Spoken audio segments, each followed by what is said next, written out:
Mizmor LeDavid, Adonai Roi, Lo Echsar.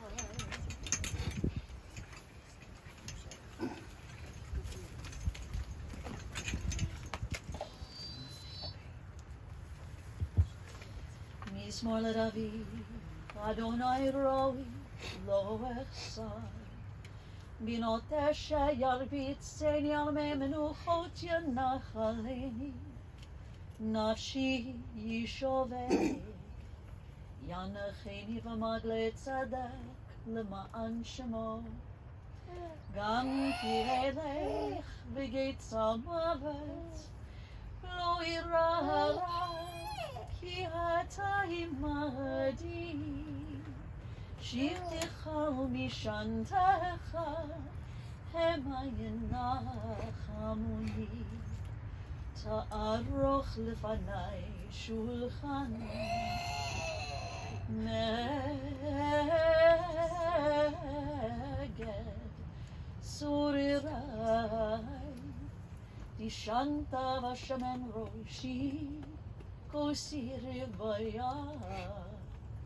Ach tov chesed yerdifuni kol yamei chayai v'shaveti beveit Adonai leorach yamim. Friends, I've chanted for you the words of our 23rd Psalm, and never in my over 30-year career have I had somebody enjoy the words of that psalm so much. Which little one is that? Is that Abel? Yes. Little Abel is laughing through the 23rd Psalm, and you know what? I think Betty would have loved that. To hear the voices of her great-grandchildren giggling and cooing at this moment. We turn sometimes to these psalms when we are looking for comfort and strength and a sense of peace, of shalom. And so I invite you, if you wish, to now recite these words with me in English as we say together. The Lord is my shepherd, I shall not want. He maketh me to lie down in green pastures. He leadeth me beside the still waters. He restoreth my soul. He guideth me in straight paths for his name's sake. Yea, though I walk through the valley of the shadow of death, I will fear no evil, for thou art with me. Thy rod and thy staff, they comfort me. Thou preparest a table before me in the presence of mine enemies. Thou hast anointed my head with oil. My cup runneth over. Surely goodness and mercy shall follow me all the days of my life, and I shall dwell in the house of the Lord forever. In the rising of the sun and in its going down, we will remember her. In the blowing of the wind and in the chill of winter, we will remember her. In the opening buds and in the rebirth of spring, we will remember her. In the blueness of sky and in the warmth of summer, we will remember her. In the rustling of leaves and in the beauty of autumn, we will remember her. In the beginning of the year and when it ends, we will remember her. When we are weary and in need of strength, we will remember her. And when we are lost and sick at heart, we will remember her. When we have joys we yearn to share, we will remember her. So long as we live, she too will live, for she is a part of us as we remember Betty Lev.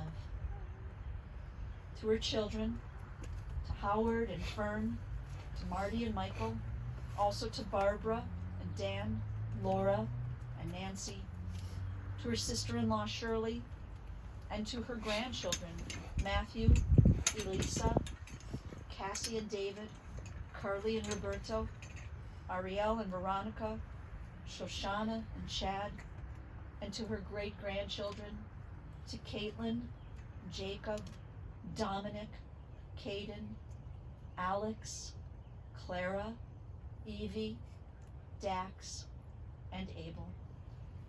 Today, friends, we cannot ignore that we also are thinking about her beloved son, Larry, of blessed memory.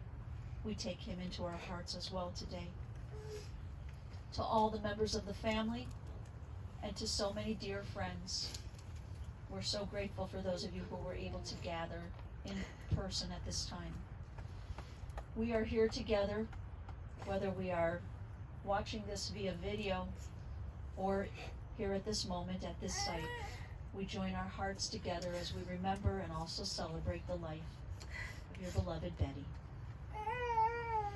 We've been taught by our sages that birth is a beginning and death a destination. And life is a journey, from childhood to maturity and from youth to age, from innocence to awareness and ignorance to knowing, from foolishness to discretion and then, perhaps, to wisdom, from weakness to strength or strength to weakness and often back again, from health to sickness and back we pray to health again, from offense to forgiveness, from loneliness to love, from joy to gratitude, and from pain to compassion, from grief to understanding, from fear to faith, from defeat to defeat to defeat, until looking backward or ahead, we see that victory lies not at some high place along the way, but in having made the journey, stage by stage, a sacred pilgrimage. Birth is a beginning and death a destination, and life is a journey, a sacred pilgrimage to life everlasting. Betty's journey began here in Cleveland. She was born on August 31st, 1924, to Fanny and Michael Brooks, Polish and Russian immigrants who made their way to America in order to ensure a brighter future for their children that they would bring into this world. And Betty, along with her older brother, Bob, of blessed memory, together they lived with their parents in the Huff neighborhood. They resided in the upstairs portion of a two-family house with their grandparents living on the first floor, and Betty was so very close with her grandparents. And she also just adored her big brother. She emulated him, as her children told me, and she was also a bit of a tomboy in order to be more like her brother. Betty attended and graduated from John Adams High School, and in her late teens, she and her brother could be found on the dance floor together. They were swing dance partners, and they were really quite good. They could tear up the floor, and Bob would throw her up into the air and smoothly catch her, and all the while thrilling those watching them dance together. Friends, perhaps you were able to join this beautiful family in April of 2019. I had the sad privilege of meeting with Betty and her family as we sat and talked about the life of her beloved Alex. I asked Betty how she and Alex met, what their story was, and here's what she told me. I have Betty's words here, and so I'm going to read them to you just as Betty told them to me. Betty shared with me that in 1946, a group of young men gathered at the Kinsman Council Alliance. I think that was the predecessor to the JCC. They met for a meeting of the Jewish war veterans. Betty Brooks and a group of her friends decided to stop in on that meeting as they were looking to form a women's auxiliary. As the meeting ended, Betty found herself chatting with a gentleman by the name of Leon Green, and Leon had an idea. He went and called his buddy Alex to come over, that he had a gal he wanted Alex to meet. Betty told me, she said, she thought that Alex was cute, and on top of that, he had his own car. She said that was quite a perk. And as that first evening, that evening that they met at the Kinsman Council Alliance, as that evening began to come to a close, Al offered her a ride home. But Betty shared with me that she said to Alex, "You can drive me home, but you'll have to drive all my girlfriends home as well." And he did. Betty told me that as he walked her to the door, he asked her out, and following that night, their courtship began. Love blossomed rather quickly. 9 months later, they decided to marry, and they wed on March 31st, 1947. I mentioned to Betty at that time the Sheva Brachot, the 7 wedding blessings that are chanted in the Jewish wedding ceremony. We share the first cup of wine and then the second cup, and at that second cup there's 7 blessings. And I said to Betty, and I mentioned in the eulogy for Alex, I said that when the bride and groom are mentioned in the 7 wedding blessings, they're mentioned by 2 Hebrew words. And those 2 Hebrew words are Re'im Ahuvim, translated literally to mean loving partners. And I looked at Betty and I said, my goodness, 72 years of marriage. If that's not Re'im Ahuvim, if that's not a loving partnership, and I imagine, I'm sure the children could tell us, like all amazing couples, it's not always the highs. There's highs and lows, but it's how you handle the lows and how you come back from that. But 72 years, what an incredible example that they set for their children, for their grandchildren, and what about the stories that the great-grandchildren will hear about their great-grandparents. Betty shared with me that they were devoted to each other, and they were in fact Re'im Ahuvim, loving partners. She told me that together, she and Alex liked to bowl. They bowled in a couples league. They enjoyed going to movies, and together they owned and operated their own restaurant called Freedom Fair. They also loved to travel. They visited Israel and Hawaii. They went to the Dominican Republic with Fern and Dan for, I believe that was for a 60th wedding anniversary of theirs. And they were blessed with many good friends. Betty recalled the couples clubs and the card clubs that she and Alex would enjoy meeting with. And as she described him to me, she used words like easygoing, laid back. She said he had a great sense of humor, was playful and generous and loving and romantic. And friends, I think it's important that today Betty had one of the last words. And that's how she described her life with Alex. And I know that as her children, their children came into the world, Howard and Fern, Larry of blessed memory, and Marty and Michael, as the 5 of you entered into your parents' world, this loving and large family, they made their home together in Cleveland Heights on East Scarborough in a side-by-side duplex. And Fern reminded me this was a duplex with 1.5 baths, 2 parents and 5 children. In speaking with Fern, with Howard, and also Dan and Laura were there as well yesterday as we spoke, 2 days ago rather. You described to me a mom who was small but mighty. She said she was strong. It seems that she was the disciplinarian, but she was so loving.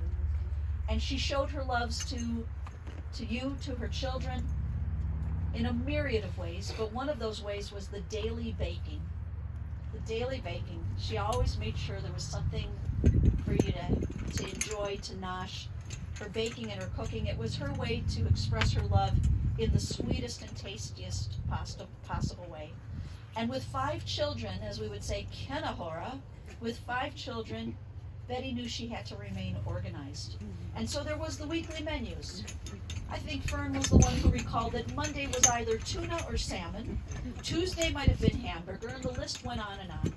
But Howard and Fern, you remember that Friday evenings were a special family dinner. There was always something very extra special about sitting down as a family of 7.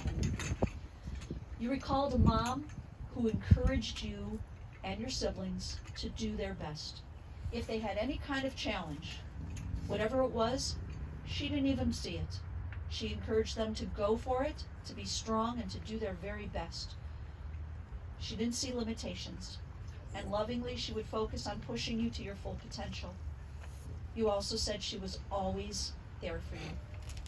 And interestingly enough, it wasn't until 1963, when your mom was she 39 at the time? 39 years old, that she learned how to drive. And she looked really good driving that brand new 1963 Buick LeSabre convertible that your father had just purchased. I know she looked stunning in that car. You also recalled that while your mom might have enjoyed driving that car, there's something she did not enjoy very much, and that was pets. That was an absolute no for your mom. No dogs, no pets. She liked to tell people, I have 5 kids, I don't need any pets. But Fern and Dan, there was that one time, I think you were off on your honeymoon, and before you left, you asked your mom, your mother-in-law, if she would dog sit your puppy, Skippy. Not only did she say yes, but she seemed to be a little bit smitten by the furry fellow, and perhaps wasn't so thrilled when Skippy brought her a present, which was a dead bird, but aside from that, she came around to appreciating Skippy and other 4-legged friends. She was a mom who wanted to be involved in your lives, and she was involved in what interested you. Fern, she was your Girl Scout troop leader, and no one was more surprised than your mom when one day a semi-truck pulled up to the house and filled your family's living room with all the Girl Scout cookies for what looked like the entire east side of Cleveland. Mom stayed active in her community. She was active in the Park Synagogue Sisterhood. And from what Howard and Fern and everyone shared with me, it seems she was what I'll call a volunteer's volunteer. She was always ready to say yes. You know, we use this term, hineni.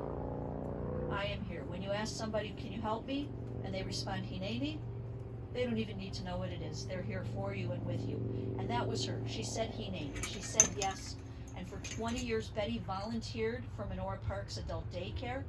And when Menorah Park nominated both Betty and Alex as Volunteers of the Year, as a couple, they went down to Columbus and were honored to attend a special reception at Governor Ted Strickland's mansion.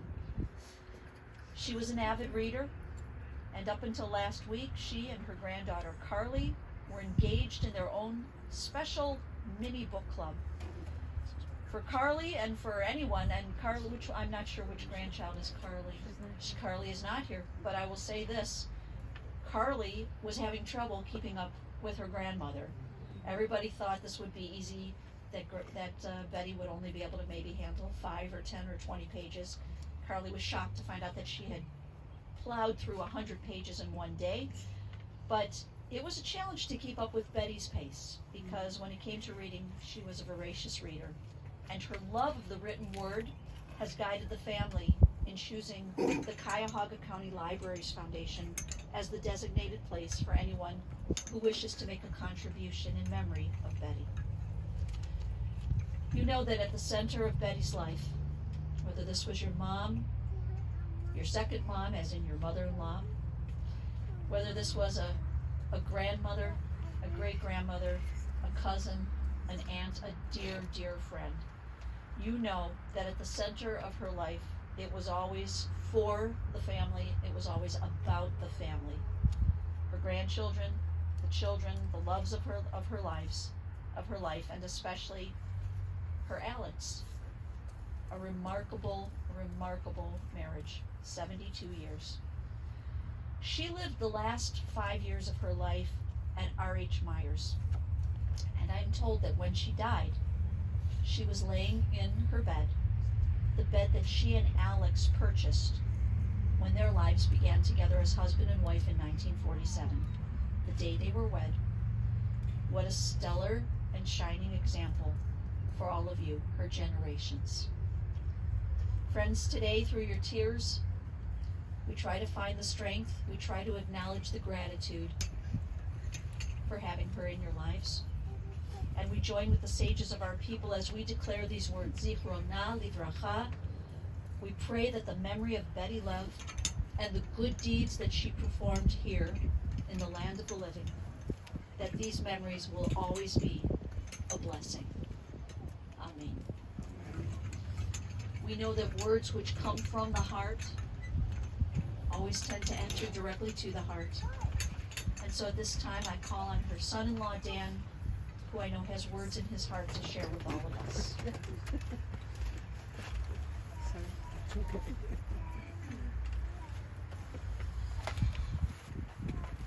Well, what the cancer did not tell you is my mother-in-law took care of Skippy for 6 weeks. This wasn't a couple of days. I have just a couple readings from the family. The first is a letter to Fern and I right after Betty died. It's from one of our two beautiful son-in-laws, and this is from Rob. Mom and Dad, sending you two so much love, and I'm sorry for the incredible loss. I feel so grateful for having had the pleasure of calling Mrs. Lev Mama. I remember the day I came upstairs from your basement before we were married, when the two of you were living in Racine, Wisconsin, and Mama and Papa were visiting. I said, "Good morning, Mrs. Lev." Mama quickly turned to me and said, "You can call me Mama." From that point on, I realized how fortunate I was to gain another grandmother. I absolutely loved listening to her friendly banter with Papa, and the way she would throw her hands up at me when I would lay it on thick with my schmoozing. And he can schmooze. I think we all will be grateful forever for her stories, and that we all are a part of her stories in one way or another. It is incumbent upon each of us, children, grandchildren, and great-grandchildren, and other family members, to continue sharing Mama's story. Each of us is a better person because of the path she laid before us, and we could all find ways to continue that legacy. She will never be forgotten and will always hold a special place in my heart. The other reading is from our two daughters, Carly and Cassie. We all know Betty, Mama, has wanted to stay for a real long time. It brings us so much comfort and peace that her final wish to die at home was honored, and she went out on her own terms, despite having to wait a bit longer than she hoped. As we have shared with Mama so much over the last months and year, we know she has been so ready for this day, but selfishly, we have not been ready. We've been privileged to have her for as long as we have, which has never once been taken for granted. Which brings us to sharing some special memories from throughout the years. We remember being little, playing on East Scarborough, getting games from the upstairs hallway drawer. Hooties and pickup sticks were always our favorites. We remember the couches that always had covers on them unless special company came over. Us in town was not enough to remove the covers. The fancy guests are what were allowed to sit on the couches without the covers. First blue covers, and then they upgraded to brown covers. Interesting choice.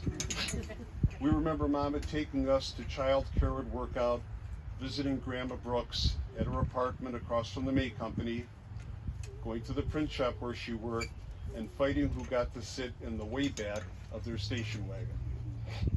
Mama's homemade applesauce was amazing, and having raised 5 kids, we all know she was in the kitchen way more than she should have. I remember visiting one summer, and I woke up with a nightmare. Mama was quickly at my side, comforting me despite the late hour. I've always wondered if that nightmare is due to the 1970s 8x10 picture of Michael that sat on the dresser. We never let Mama live it down when she ignored my complaints of not feeling well at Davis Bakery. She sure learned the lesson when I proceeded to throw up in the bakery. I reminded her of that for years. I told her I don't feel well. We had an amazing trip to the Dominican Republic with Mom and Papa 15 years ago, where she even downed a ready, set, go shot. As we all know, Mama loved reading immensely, and as I've shared the story with others throughout the week, 2 weeks ago Mama said she was reading a 1,000-page book and didn't like it. She was at page 500 and said, "I'm just going to be done. I've given up." I first asked for clarification if she meant giving up on life or just a book. Thankfully, she said just a book. I then asked if she was strong enough to lift the 1,000-page book, and she laughed. Finally, I said at 97, if she isn't into her book, she's earned the right to drop it halfway through. We decided the next book she was starting to read, we would do it at the same time for a mini book club. Fern said, "Don't worry, Carly, she'll only read about 5 pages a day." I called Mama the first day, having not yet started, and she was on page 150. I had to bow out of the book club. No way could I keep up with her. What we loved most about Mama was her complete devotion to her family, accepting and loving all without question. And when all around, what a wonderful woman she was. For years, we would try to get Mama to crack, share the family gossip, or what her true opinion was on things. And no surprise, we were never successful, as Mama was always loyal and always respectful. What we wouldn't give to her or answer the phone again in her unique way of saying, "Hello," again. We will miss her with all our heart, and we are grateful to have had her in our lives for as long as we have.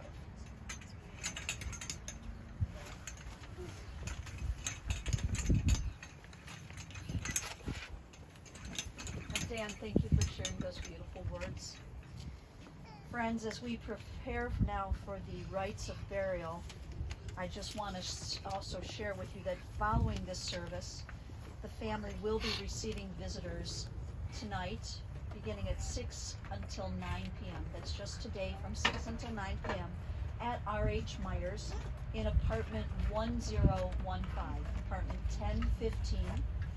And to come into the building, masks will be required, so we wanted to make sure you knew that as well. We now prepare for our burial.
Baruch atah Adonai Eloheinu melech haolam dayan ha'emet.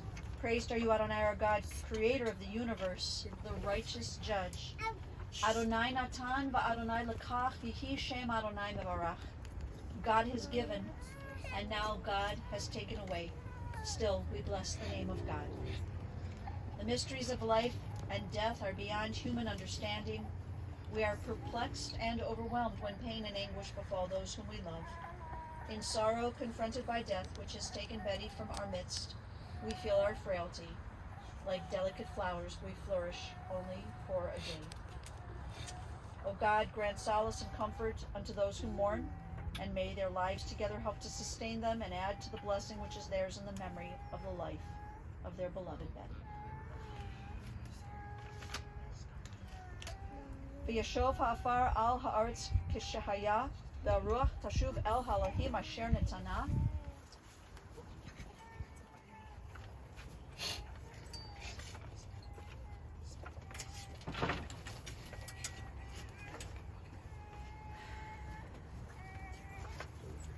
dust returns to the earth as it was, but the spirit returns unto God who gave it. May the soul of Betty Love be bound up in the bond of life eternal. Send comfort, God, to those who mourn, and grant strength to those whose burden is sorrow. Merciful God, our refuge and our Redeemer, and to this we say, Amen. Friends, as you are able, I invite you to rise now for our closing prayers. First, the El Molei Rachamim, the memorial prayer, and then together we will recite the words of the Kaddish. El Molei Rachamim, Shochen Bamronim, Kamsei Menuchat, Nechona Tachat Kanfech HaShchina, V'malot Kedoshim U'Torim Kezochar HaRakim HaSirim, Et Nishmat Yakirenu Shehalach LeOlama, V'Gan Eden Techem Menuchata, Ahana B'Harachamim Astirecha, V'Seiter Knafecha Le'Olamim, U'Tzror Yitzrorecha Yemet Nishmata, Adonai Kulechalata V'Tanuach B'Shalom, Amishkavah V'Nomar, Amen. O God, exalted and full of compassion, grant perfect peace in your sheltering presence among the holy and pure, to the soul of Betty Love, who has gone to her eternal home. God of mercy, we beseech you to remember all the worthy and righteous deeds that Betty performed here in the land of the living. May her soul be bound up in the bond of life. God is her portion. May she rest in peace. And to this we say, Amen. We turn now to the words of the Kaddish, and we say together, Yitkadal v'yitkadash shemei Rabbah, v'yamal divra chirutei, v'yamlik malchutei, v'chayechom u'v'yamechom, u'v'chayei dechol beit Yisrael, ba'adalau v'zman kari v'yimru. Amen. Yehei shmei Rabbah v'barach, le'olam u'lamei almayah, Yitbarach, v'yishtabach, v'yitpa'ar, v'yitroma, v'yitnaseh, v'yitadar, v'yitaleh, v'yitalal, shmei dekusha b'richu. Le'elam min kol birchata, v'shirata, tushbechata, v'nechamata, damiran v'yama v'yimru. Amen. Yehei shalama rabba min shemaya, v'chayim aleinu v'yachol Yisrael v'yimru. Amen. Osei shalom v'ramav, u'yaseh shalom, aleinu v'yachol Yisrael v'yimru.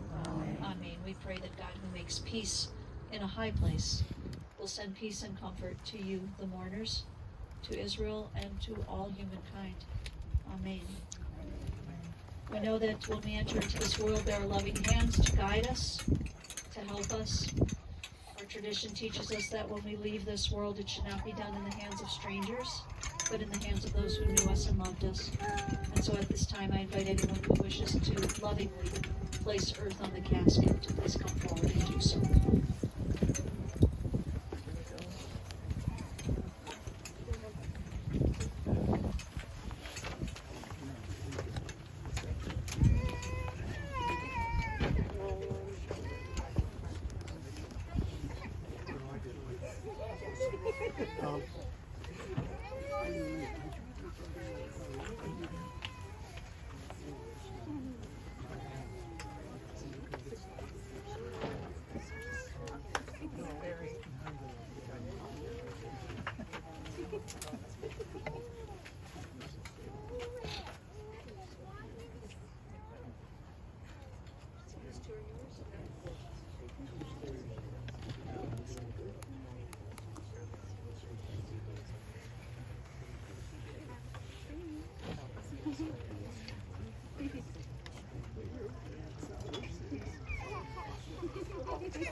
Well, yeah, it'll be, yeah.